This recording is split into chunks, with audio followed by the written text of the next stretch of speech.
Hello everybody, welcome to our channel. Today in this quick video, I will be showing how to delete Facebook page in iPhone. If you have a Facebook page that you no longer need or want to remove, you can do so directly from the Facebook app on your iPhone.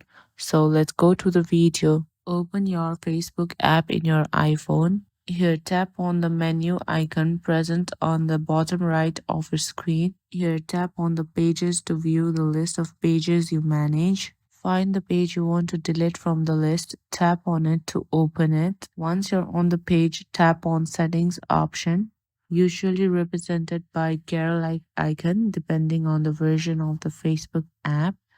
Now on the search bar, search for delete, and there you'll get an option to delete your page and information. Tap on it. There tap on either deactivate page or delete page, totally depending on your choice. Then select continue. And that's it. If you found this video useful, please don't forget to like, share and subscribe our YouTube channel, and also drop a comment down below. Thank you for watching.